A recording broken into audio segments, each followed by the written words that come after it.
Di situ memang uang itu kalau memang tidak boleh dikirim ke individu. Itu memang harus ke yayasan untuk kemanusiaan di pasal 2 ayat 1-nya. Dan izin pun kalau yayasan tentu ada legal standingnya dari Kementerian Sosial dan juga ada Kementerian Hukum dan HAM untuk aspek legalitasnya. Tindakan dari Agus melaporkan Nopi ini kalau dia lihat dari laporannya itu semua kan dipiring, tindak pidana ringan. Di situ ada fitnah, ada pencemaran nama baik melalui ITE dan lain sebagainya. Itu kan dipiring. Dan dipiringnya itu kan mestinya diselesaikan secara kekeluargaan melalui win-win solution seperti apa? Mediasi. Yang menguntungkan, bermaksud menguntungkan diri sendiri ataupun korporasi, termasuk seperti donasi tadi. Beberapa donasi yang dilakukan bukan untuk peruntukan yang sesungguhnya. Dia bisa dipidana paling lama, paling singkat 1 tahun dan paling lama 20 tahun. 6 tahun.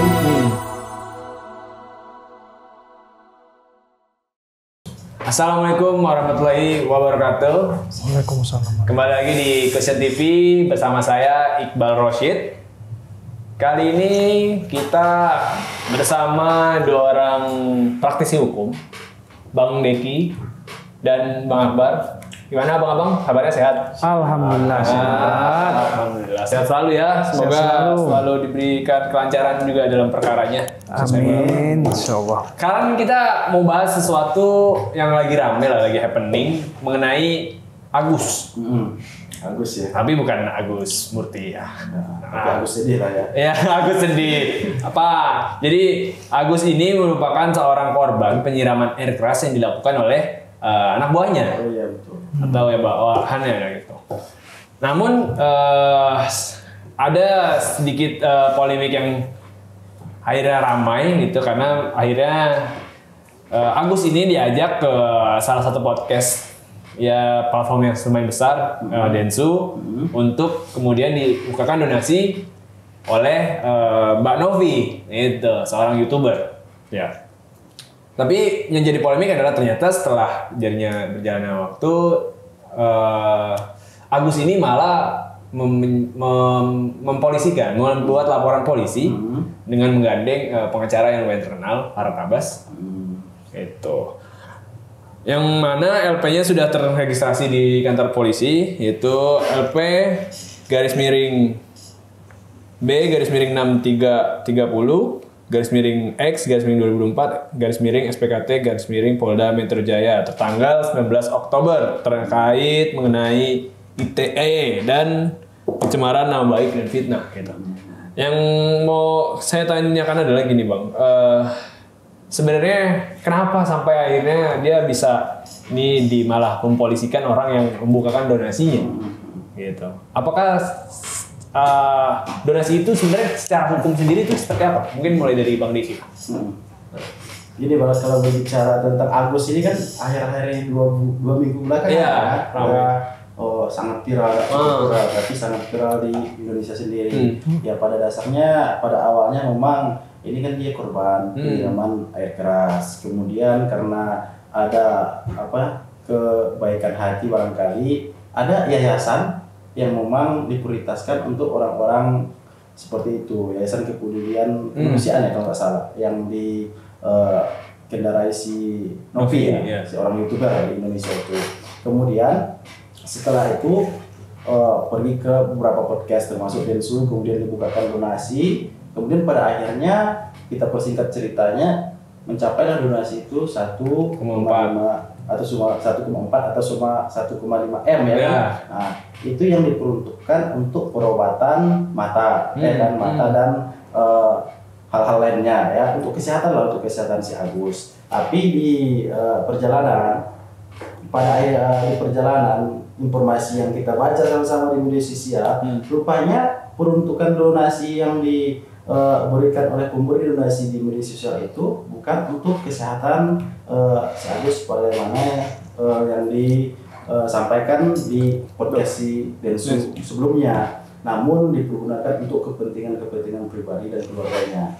Sebenarnya kan dari sisi yayasan, dari sisi kalau bahasa orang itu Mbak Novi ya, sisi Mbak Novi, kenapa sih dia speak up sekeras ini sehingga mengingat dia YouTuber juga sehingga menjadikan case ini viral di Indonesia. Ini kan karena dia sebagai badan hukum atau sebagai yayasan yang bertanggung jawab terhadap donasi itu, ya kan? Pembukaan donasi itu dikendarai melalui yayasan beliau, ya kan? Namanya donasi ini diberikan orang-orang memberikan karena ada kebutuhan atau keperluan tertentu, seperti katakanlah Agus untuk perobatan mata dan lain sebagainya. Kenapa dia mempertanyakan transparansi dari si Agus? Karena memang dari awal donasi itu dipergunakan untuk kesehatan mata si Agus. Iya, tapi kok berita yang kita dengar ya, Agus berobat bukan melalui uang donasi tersebut, tapi menggunakan BPJS. Kan ini yang menjadi pertanyaan. Tentu sebagai seorang leader di yayasan itu, dia merasa tidak dihargai atau ditipu segala macam. Kan duit udah ada untuk obat, kenapa nggak digunakan? Di sisi lain dia sangat bertanggung jawab terhadap pengumpulan donasi itu. Karena apa? Nanti kalau memang ada orang yang iseng atau apa, dia bisa diancam secara pidana. Kalau kita berbicara tentang donasi ini, kita bisa masukkan nanti ke ranah penggelapan, kemudian ke undang-undang tentang tindak pidana korupsi, kemudian juga tentang ada beberapa putusan MK yang membuat dalil-dalil itu bahwa seseorang itu bisa dikenakan tindak pidana, juga tentang tindak pidana pencucian uang. Nah, sebenarnya kan ini awal mulanya terkait komunikasi yang kurang bagus ya kalau bahasa saya, atau kurang bagus, karena kalau dari awal ini tabayun tidak di-up di media, tidak akan se-booming ini, Bang Iqbal. Saya tidak mau menyalahkan sepenuhnya Agus, tapi tidak juga mau menyalahkan si Mbak Novinya. Kita tahu betul Mbak Novi ini YouTuber, apapun yang dia sampaikan pasti ini akan viral.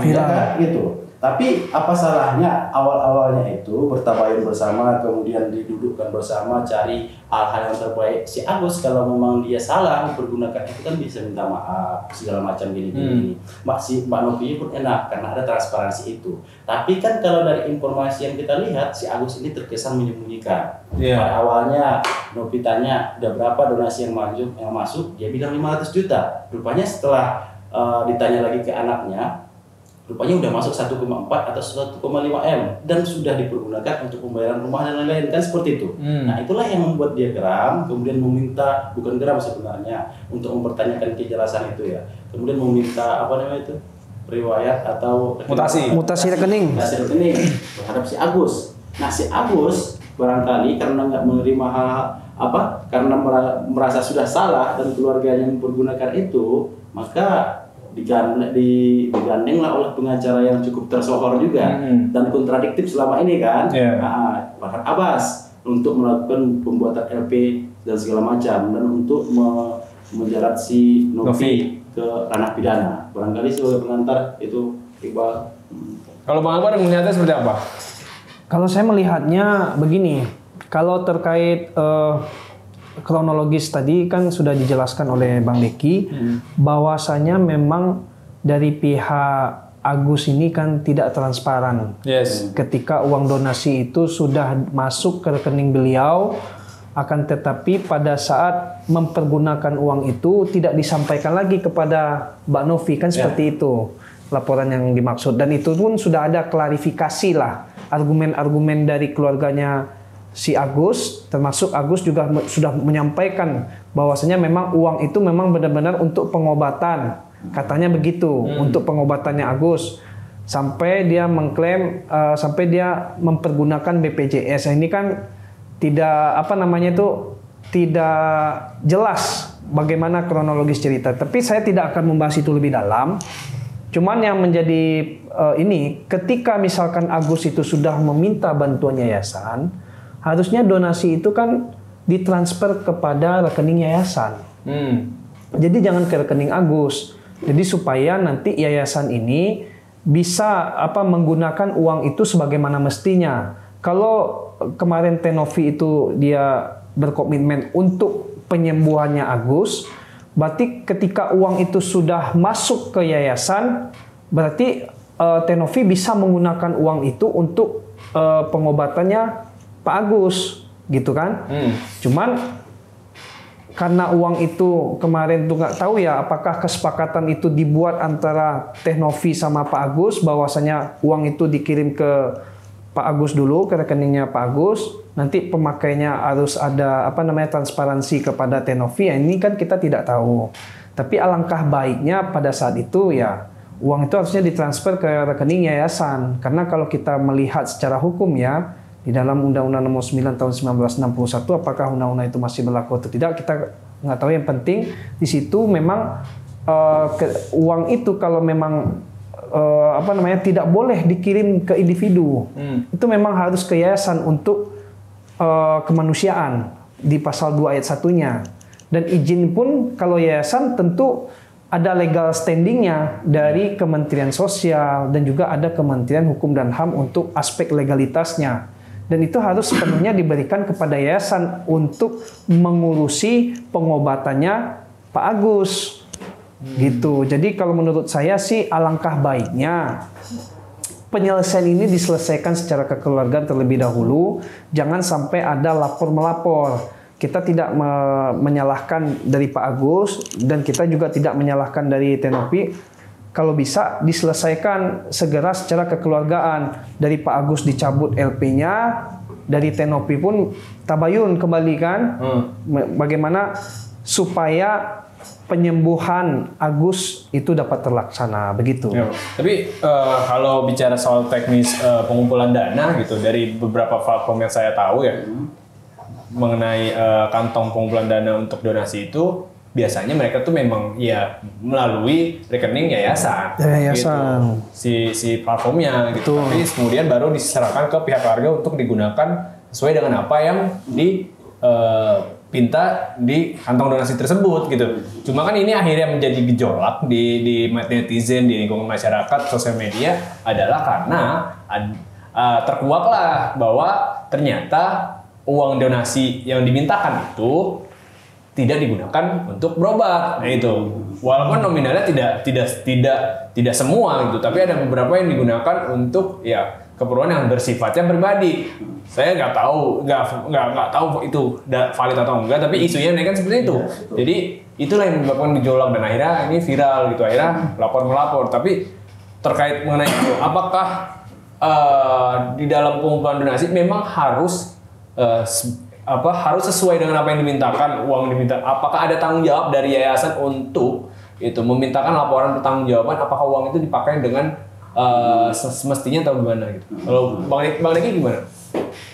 Dalam pengumpulan donasi oleh yayasan itu kan sebenarnya yayasan ini kan diatur melalui Menteri Sosial. Menteri Sosial, Kemensos. Jadi nanti apapun aktivitas yang mereka lakukan itu mereka akan dimintai pertanggungjawaban, ya kan? Nanti seandainya terjadi seperti case antara si Mbak Novi sama Agus ini, ya kan? Kita nggak tahu. Ini kan barangkali terjadi miskomunikasi. Paradoks gitu. Agus memakai untuk keperluan lain, Novi maunya untuk kepentingan kesehatan. Nah, kita bayangkan nanti seandainya ada yayasan ini yang dipergunakan untuk mengumpulkan donasi tapi tidak dipergunakan semestinya, itu kan bisa aja menjadi celah hukum atau kekosongan hukum di situ kalau tidak diatur dengan sedemikian rupa. Makanya seorang Novi di sini, ya kan, berarti dia tahu dan sadar kalau memang dia yang menjalankan yayasan itu diatur oleh Kemensos dan peraturan perundang-undangan lainnya. Soalnya apa gitu? Sedikit ya agak bergeser pembicaraan kita. Tindakan dari Agus melaporkan Novi ini kalau dia lihat dari laporannya itu semua kan tipiring, tindak pidana ringan. Di situ ada fitnah, ada pencemaran nama baik melalui ITE dan lain sebagainya. Itu kan tipiring. Dan tipiring itu kan mestinya diselesaikan secara kekeluargaan melalui win-win solution seperti apa? Mediasi. Baik seperti mediasi ataupun seperti penemuan jalan luar yang lebih layak lah masuk ke peradilan atau kepolisian. Nah, kalau kita lihat di sini, seandainya Novi pun nanti mau melapor, yang si Agus ini lebih bahaya. Iya. Karena apa? Dalam putusan MK nomor 25 tahun 2016 ada dalam putusan itu asas yang mengatakan kalau seandainya seseorang ya kan, badan hukum atau korporasi yang bermaksud menguntungkan diri sendiri ataupun korporasi, termasuk seperti donasi tadi, beberapa donasi yang dilakukan bukan untuk peruntukan yang sesungguhnya, dia bisa dipidana paling singkat 1 tahun dan paling lama 20 tahun. Nggak tanggung-tanggung.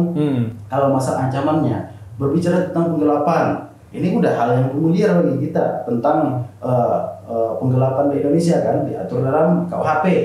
Nah kalau dilihat dari ini, si Agus cukup berani untuk melakukan ini. Kalau seandainya Nopi melaporkan balik terkait tentang penggelapan atau TPPU atau segala macam, pun udah diberikan rumah segala macam kan, TPPU atau segala macam, baik melalui putusan MK, kemudian undang-undang korupsi segala macam, malah dia posisinya seperti jadi bumerang buat dia.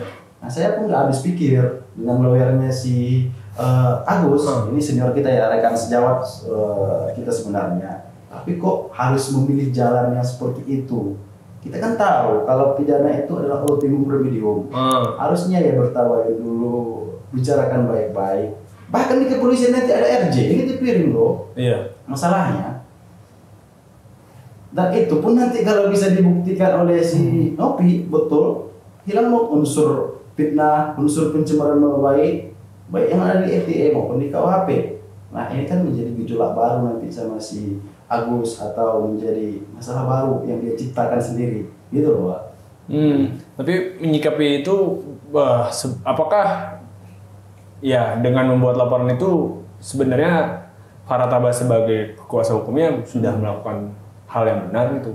Gimana Abang melihatnya? Jadi kalau saya melihat ya memang kalau untuk upaya hukum itu ya sah-sah saja. Kalau memang orang melaporkan ada dugaan tindak pidana, ya sah-sah saja. Itu kan hak seseorang untuk melaporkan ada dugaan tindak pidana ke pihak kepolisian. Itu sah-sah saja. Cuma kalau dari kronologis yang disampaikan dari cerita Agus itu kan kita udah melihat secara langsung. Dia sudah tabayun di podcast, dia sudah menjelaskan uang itu larinya kemana. Makanya di Indonesia ini kan tidak hanya norma hukum aja yang berlaku. Ada 5 norma yang berlaku di Indonesia. Adalah norma kesusilaan, norma kesopanan, norma adat istiadat, norma agama. Tentu ini harus diperhitungkan juga gitu loh. Kalau dari segi norma kesusilaan, apakah layak Teh Novi ini mau dilaporkan ke pihak kepolisian? Sedangkan Teh Novi ini kan sudah membantu Agus di awal. Agus yang awalnya meminta pertolongan kepada siapapun lah yang membantu dia terkait pengobatannya, kan Teh Novi yang mengajukan diri untuk membantu Agus. Kan harusnya dipikirkanlah seperti itu. Dan pihak lawyer harusnya juga memberikan edukasi itu kepada Agus. Jangan sampai proses ini berlanjut ke proses hukum. Kalau memang berlanjut ke proses hukum, apa yang disampaikan oleh Pak Deki tadi, itu bisa menjadi bumerang bagi Agus. Karena apa? Karena yang namanya donasi itu memang harus tidak boleh dikumpulkan oleh individu tadi. Dan itu harus melalui yayasan. Harus jelas donasi ini mau dipakai untuk apa, itu harus jelas. Dan itu yang bertanggung jawab kalau untuk kemanusiaan, ya yayasan itu sendiri yang memang ada legalitasnya dari Kementerian Sosial dan juga Kemenkumham. Nah ini yang harus diperhatikan gitu.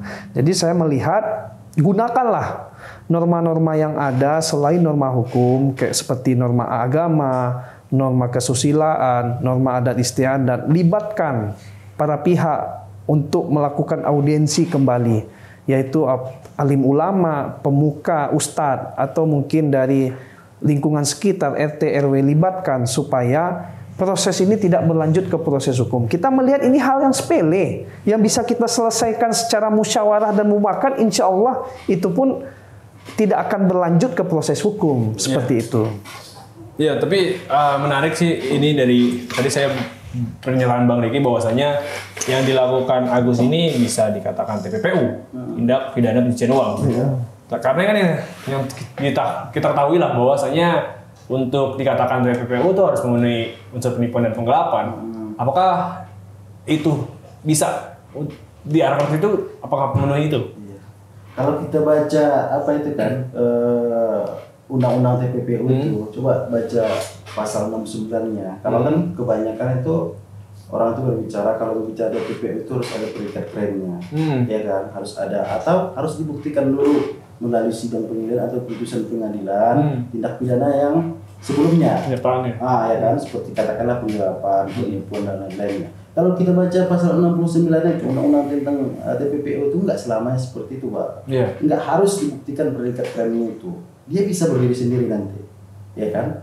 Bisa sekali proses gitu loh. Kalau kita mengacu ke pasal 69 itu, nah seperti itu. Jadi nggak harus dibuktikan dulu ada penggelapan atau enggak, ya kan?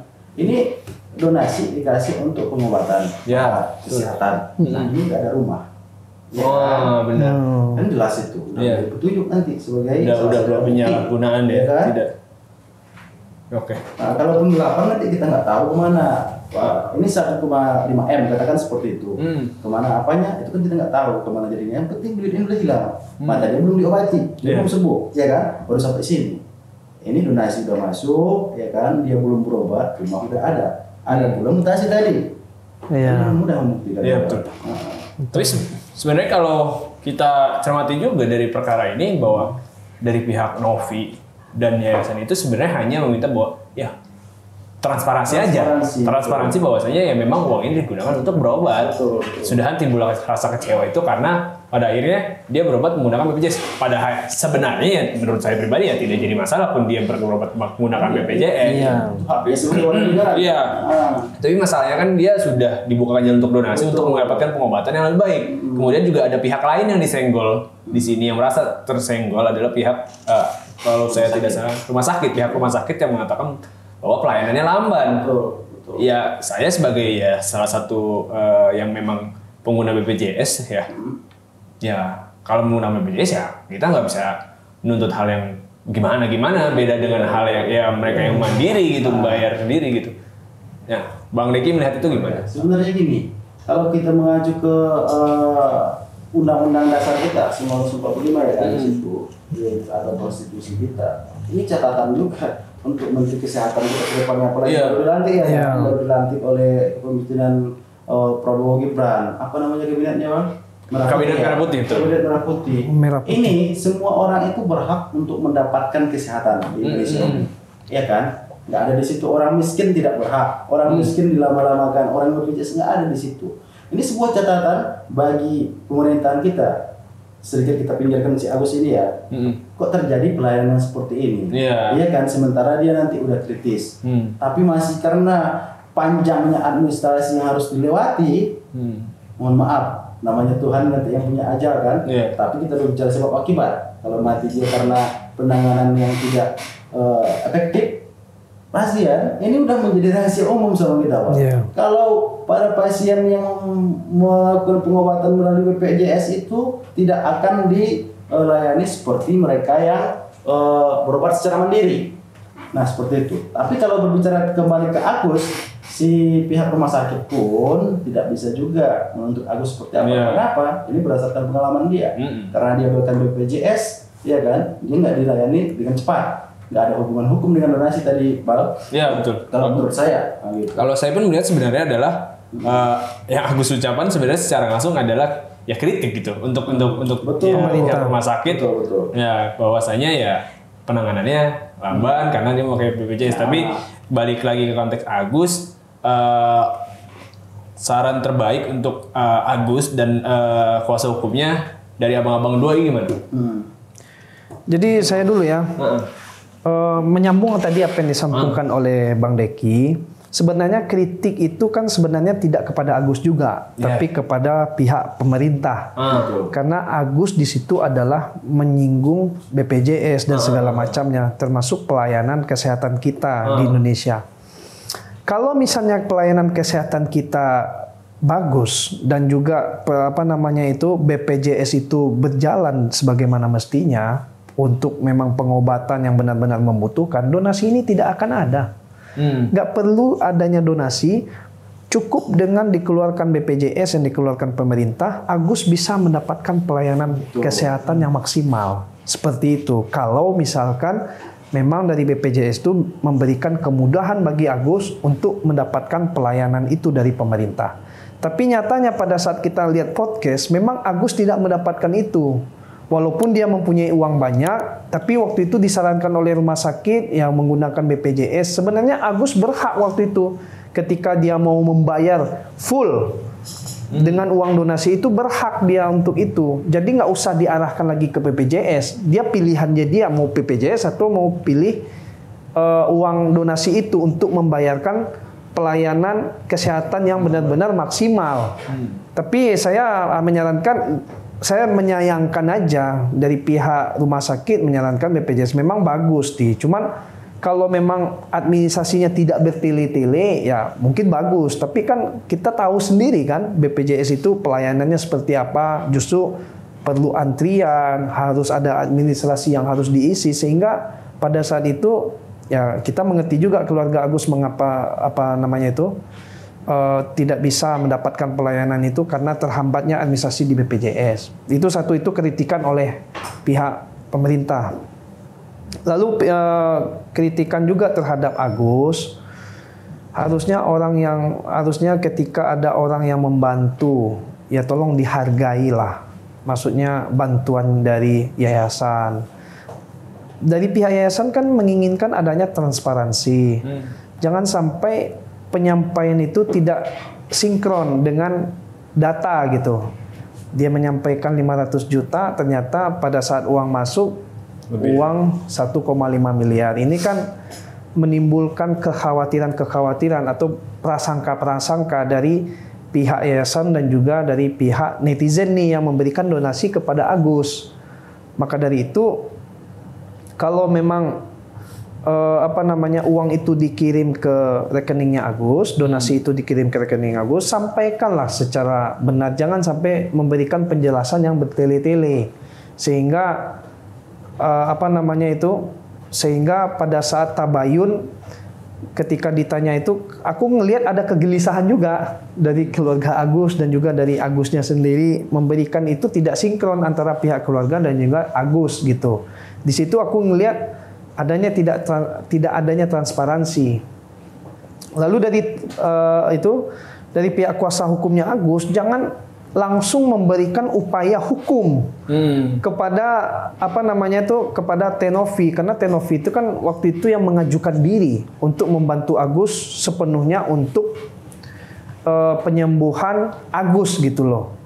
Harusnya kan bisa diselesaikan secara kekeluargaan gitu loh. Maksudnya ya dari kuasa hukum ya tabayun lah dari pihak Tenovinya, dari pihak Agus gitu kan. Ya kan bisa diselesaikan secara musyawarah dan mufakat seperti itu. Tapi gini Bang, kalau kita lihat bahwasanya Pak Ratabas sebagai kuasa hukumnya langsung melakukan laporan polisi tadi tertanggal bulan Oktober tadi. Apakah sebenarnya langsung satset melaporkan itu salah? Padahal sebenarnya duduk perkaranya kalau kita lihat ya ini masalah utamanya adalah miskomunikasi yang bisa diselesaikan ya tanpa harus melakukan ya upaya hukum seperti itu. Bang Diki itu melihatnya seperti apa? Apakah yang dilakukan itu sudah tepat atau ternyata memang seharusnya tidak seperti itu? Kalau berbicara langkah tepatnya itu kan itu namanya nggak ada standarisasi. Tapi secara normanya lah, secara normanya pun tidak ada juga, ya kan? Dia siapapun warga negara Indonesia yang merasakan yang mempunyai mempunyai dugaan atau merasa mengalami tindak pidana sah-sah aja Pak. Tapi kan akhir-akhir ini ada pembaruan tentang hukum pidana itu yang mengedepankan win-win solution ketimbang tindak pidana. Nah saya sebenarnya gini ya, kalau berbicara itu oke, terserah si Pak Abbas. Ini kan publik nanti yang melihat. Mereka butuh pengacara yang memang seperti gaya main dari rekan Pak Abbas senior kita, atau memang barangkali ada beberapa pengacara yang mendahulukan win solution. Itu kan harus dirawat. Betul. Tidak salah dalam hukum tidak salah seperti itu. Tapi harus kita pahami sejatinya pidana itu ultimum remedium. Tapi gini yang saya sayangkan untuk Nopi, untuk Agus, ini kan kalau berbicara tawayan udah berulang kali Bang. Kemudian klarifikasi. Yang menjadi masalah ini di Abdi Media Bang. Itu yang menjadi masalah, makanya ini case ini atau perkara ini menjadi viral di Indonesia. datang pihak di situ goreng. Kalau mereka melakukan mediasi, mendapatkan nanti untuk mencari kemufakatan, tidak di-up di media, ini nggak akan sepanas ini. Iya. Siapapun si Agus pun nggak akan diintervensi. Mohon maaf kalau ada intervensi dari pihak lain, termasuk dari penyidik, nggak akan diintervensi, Pak. Siapa si Agus ini sebelumnya? Kan kita nggak kenal. Tapi siapa si Nopi ini? Dia YouTuber. Sedikit dia berbicara, kemudian di-up di media, semua orang Indonesia tahu, Pak. Kita nggak bisa nyalahkan Agus sepenuhnya. Saya mengkritik Nopi juga. Dia melakukan tabayun, melakukan mediasi dengan keluarga Agus, tapi dia di-up di media. Nah, ini yang menjadi masalah. Apa salahnya? Singkirkanlah dulu. Ya kan konten-konten itu segala macam dulu. Ayo ini selesaikan. Nah setelah itu nanti setelah terjadi mufakat antara si Nopi dan Agus ini, kemudian kalau udah di-up di media untuk klarifikasi terhadap orang-orang yang memberi donasi ke si Agus, nggak ada masalah. Tapi ini proses akan melakukan mediasi pun ini udah di-up di media, Pak. Ini Pak. Jadi kita nggak bisa berbicara dari pihak Nopi, dari pihak si keluarga Agus. Pokoknya kita berpihak pihak si Agus, andainya pun salah pun si Agus dan berlakukan seperti itu, gimana rasanya gitu loh. Kita udah salah, iya kami mengaku salah, harusnya seperti itu. Tapi kalau orang yang salah kemudian dipojokkan seperti itu, jerami yang mengapung di apa itu, Pak, di lautan itu akan digapai sebagai pertolongan, sebagai alat pertolongan seperti itu. Orang-orang itu mereka udah salah, udah makan, mohon maaf, udah makan duit, makan rekomendasi itu kan. Ya, kemudian digiring di-up di media. Itu. Kemudian tahulah netizen Indonesia mereka dibully. Kemudian mereka harus melakukan pembuktian, kami nggak benar, kami nggak salah, kami benar. Itu yang terjadi laporan polisi. Iya. Salah masuk barang itu. Gitu. Salah masuk barang itu ya. Masuk barang. Bang Akbar gimana melihat ini? Ya mungkin apa yang disampaikan Bang Deki itu masuk akal juga, karena kalau misalnya di blow up di media mungkin tidak akan terjadi yang namanya proses hukum, karena proses hukum ini ya untuk membantah bantahan apa yang disampaikan netizen kepada Agus melalui media sosialnya Agus atau mungkin media sosialnya keluarganya, karena banyak yang dibully di situ pada saat pertemuan itu. Memang dia salah, cuman kalau tidak di blow up di media mungkin penyelesaian secara musyawarah dan mufakat itu tercapai sebenarnya. Karena mungkin Agus melakukan upaya hukum itu untuk ya itu tadi, ya memang untuk membatas, untuk membentengi dirinya bahwasanya memang dia benar-benar tidak melakukan kesalahan itu, gitu sebenarnya. Saya paham juga, cuman ya mau bagaimana lagi, karena proses hukum sudah jalan. Dari Tenopi juga belum melakukan upaya juga secara kekeluargaan.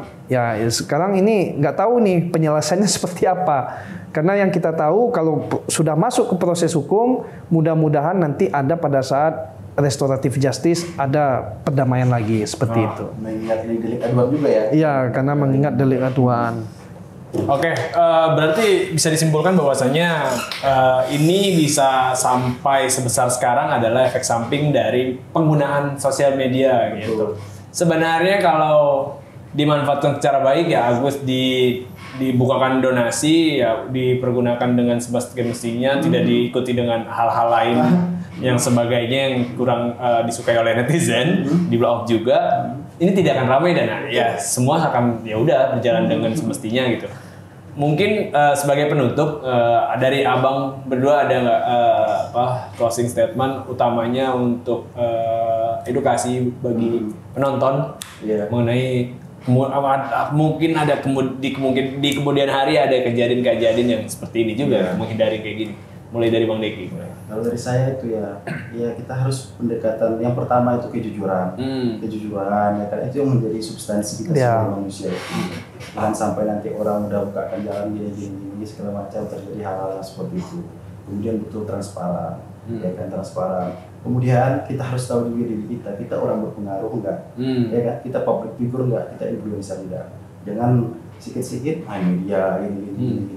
Kita kalau di posisi Agus, satu sisi itu katakanlah seandainya dia salah, kan dia dalam keadaan sakit, dalam keadaan sakit dia butuh pemulihan untuk dirinya, kemudian dibully oleh para netizen. Nggak cuma fisik dia yang sakit, hatinya, tapi mentalnya pun terpukul. Betul. kita paham juga di situ. Nah bagi netizen pun seperti itu, objektif lah melihat perkara ini segala macam. Jangan sampai digoreng-goreng, ini kan dibully di segala macam. Gimana kalau kita berbicara dan berdiri di pihak keluarga Agus? Sementara kita menginginkan si Agus dipulih ini segala macam, sementara fisiknya terus dipukul seperti itu, ya kan? Kalau menurut saya itu agar lebih cerdas lah bermedia sosial ini, menurut saya gitu sih. Bang Akbar? Ya kalau saya jangan semata-mata penyelesaian persoalan itu diselesaikan dengan hukum. Kalau bisa kan kelima norma, yang keempat norma yang sudah saya jelaskan tadi itu harus digunakan sebagaimana mestinya. Karena kalau mungkin diselesaikan secara mungkin adat, kayak bantai kerbau ya Bang, syukuran, mungkin perdamaian itu tercapai. Dan jangan sampai ada blow up media juga yang disampaikan oleh Pak Deki tadi kan. Karena itu mempengaruhi psikologis Agus, dan takutnya nanti menambah persoalan baru. Mau dibawa lagi si Agus ini ke rumah sakit jiwa, kita nggak tahu juga karena psikologisnya tadi yang sudah terganggu begitu. Jadi bijaklah bermedia sosial, dan penyelesaian persoalan tidak semata-mata dengan hukum, tapi harus dengan penyelesaian secara kekeluargaan dan mufakat. Seperti itu. Terima kasih Bang Deki, Bang Akbar atas waktunya. Semoga obrolan hari ini bisa menjadi insight, bisa jadi manfaat dan buat semua penonton gitu. Dan satu hal lagi, harapan saya semoga Agus cepat pulih. Ya semoga ini cepat selesai juga, mencari dapat jalan keluar terbaik dari perkara ini. Ya sekian dari kita semua. Terakhir, salam cerdas hukum. Salam cerdas hukum.